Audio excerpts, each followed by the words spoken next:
हम कोई पॉलिसी अपनाते हैं, अंततः उसका नागरिक पर क्या प्रभाव पड़ेगा। हम डेवलपमेंट के बारे में बात करते हैं, what will be the impact of on the human beings.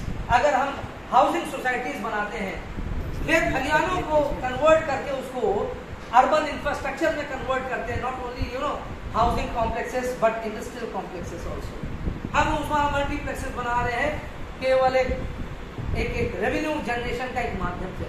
आप देख लीजिए कि पहाड़ों पर जो इतनी विभीषिकाएं अब आने लगी हैं। 2013 में लगभग 14 या 15 जून था जब केदारनाथ में इतनी भीषण आपदा आई थी, जिसमें कहा गया था 3000 लोग मरे। लेकिन अगर आप लोकल वहां पर जाइए, if you go to that part in the upper reaches of Himalayas, in the Garhwal mountains, and you interact with the common villagers, they will say not only thousands but thousands and thousands of people have died. The entire villages have been swept away by the flash flood. और उसके बाद से कितनी त्रासदी आ रही है और क्यों आ रही है? In the name of promoting tourism. अब हम लोग इको टूरिज्म के बारे में बात करते हैं, but there is no eco tourism. जिस तरह से विभीषिकाएं आने लगी पर्वतों में, कहने के लिए we are democracy, everything development is happening, that is good, no question. But again the limits of development have to be established. पहाड़ पर जाइए, आज आदमी वहां कहता है we do not want any development at least in the mountainous areas. पर्वतीय क्षेत्रों में हम कोई भी जिस प्रकार का आपके प्लेन्स में डेवलपमेंट हो रहा है, हम वहां पर इस प्रकार का कोई डेवलपमेंट नहीं चाहते हैं। Because we know the cost of life, we know under what circumstances we are living. हमें जंगली जानवरों से भय नहीं है, बाघ और हाथियों से और भालुओं से डर नहीं है, उनसे तो हमारा पुराना संबंध है। आज जो हमारा सबसे बड़ा भय है वो है इन लोगों से है, जो अर्बन प्लानर्स हैं, जो टूरिज्म को प्रमोट करने वाले लोग हैं। There is no interaction and the worst thing is that policy makers sitting in those in those areas, in those states, they are not very much aware of the problems. अगर है भी तो perhaps they have gone, they are all the requests, all the appeals of the people, they are falling on the deaf ears of the bureaucrats. संभवतः कुछ ऐसा ही reason था। अभी sir ने बताया at one time I also got the privilege to get selected in the UPSC. पहले की बात है। My sister is already a Government of India officer. और शायद हम at that time had gone to Indian Military Academy. I was on the verge of going there. I had just qualified the IMA and I was scheduled to have been commissioned into second lieutenant. लेकिन जैसे ही मेरी sister का उसमें selection हुआ, my father उन्होंने कहा एक बार तुम और सेकंड थिंकिंग कर लो, ऐसा ना हो कि तुम्हें बाद में कभी लगे you have gone too early for a job. 1-2 साल देख लो, you can try your hand, otherwise कोई बात नहीं। उस वजह से आई में ज्वाइन किया। Then I was selected for the civil services. वहां पर कुछ समस्याएं क्या आई थी, हमने IAS, IFS, फॉरेस्ट सर्विस 3 लिखकर छोड़ दिया। When you are appearing for the mains examination you have to fill up the entire form, जो उसमें 22-23 सर्विसेज होती है, पूरी उसकी चॉइस देना होता है। लेकिन उस समय रूल था कि that after having appeared in the interview you could change your options.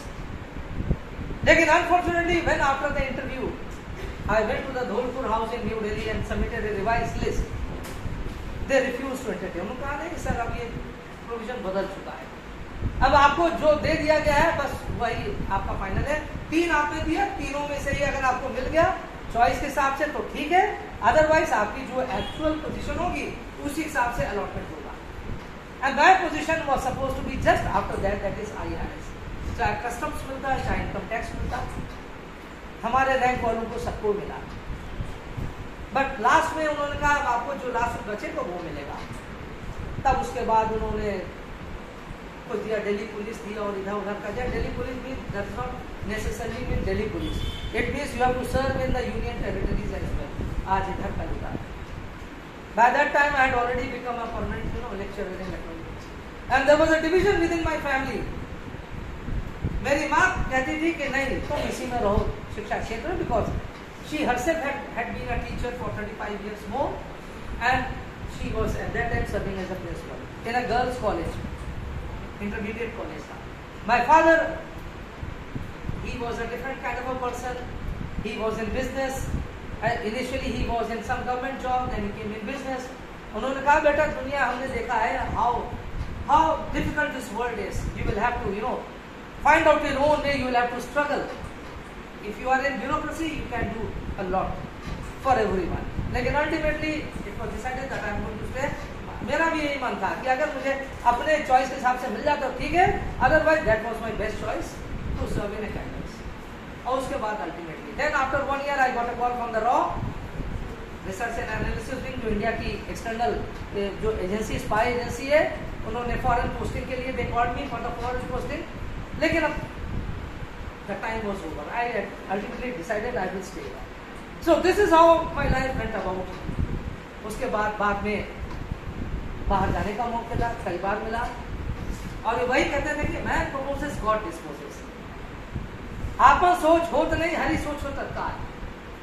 सोचा था जाएंगे स्वर्ग को, पहुंच गए पाताल. लेकिन यहाँ पाताल नहीं पहुंचे, यहाँ स्वर्ग से भी अच्छी जगह पहुंचे. और जो आगे चलते when I turn and look back at my life and when I compare myself with others, I find that God has given me so much. जो मेंटल कंफर्ट है और जो 1-to-1 कनेक्शन आपसे है वो कहीं नहीं मिलता. Let me tell you, this is actual thing. एक ब्यूरोक्रेट को आप बुला लीजिए, आपको अगर उसको आधा घंटा दिया जाएगा, he won't be leaving the dais before 1 hour, क्योंकि उसको he doesn't get this kind of audience. और उसका जो ऑडियंस होता है ना, उसका सबऑर्डिनेट होता है. वो आएगा नहीं सबऑर्डिनेट तो नोटिस इशू हो जाएगा. कारण बताओ, नोटिस कहाँ गायब थी. इस क्लास में कोई विद्यार्थी नहीं दिया है, कोई समस्या नहीं. कोई जाना भी चाहे, कोई समस्या नहीं. Because we are not on the payroll of anyone. हमारा और आपका तो एक विद्यार्थी और विद्यार्थियों का है. A teacher is also a life long student. इसलिए हमारा और आपका स्वधर्म है, स्वाध्याय है, एक परिवार है, एक समुदाय है. इसलिए जब मैं विदेशों में था, I saw bureaucrats coming there running from pillar to post. 1 हफ्ते का उनको असाइनमेंट मिलता था, और आप विश्वास नहीं मानेंगे क्यों इतना प्यासे होकर जाते थे वहां पर. विदेश जाना पहली बार मिला है, आई एम IAS ऑफिसर. और आप सोचिए 10 बजे से लेकर उनका 6 बजे तक तो ट्रेनिंग शेड्यूल रहता था, और 7 बजे से घूमना शुरू करते थे और रात को 1-1:30 बजे तक. And at that time I was in Paris for 1 year. Bharat सरकार की फेलोशिप मिला था, HRD की फेलोशिप मिली थी यूरोपियन पार्लियामेंट पर काम करने के लिए. I was there. तो वो कांटेक्ट करते थे, कोई इंडियन स्कॉलर है यहाँ पर जो काम कर रहा है. I used to get very frequent calls from there. उन्होंने कहा, कहते थे आप आइए मेरे साथ, मुझे थोड़ा यहाँ गाइड कर दीजिए. 1-2 बार तो कर दिया, उसके बाद भाई कहाँ हो पाता ये सब चीजें, है ना. और इसलिए ये समस्या हमने देखा एक्चुअल लाइफ में, ये सारी चीजें हैं.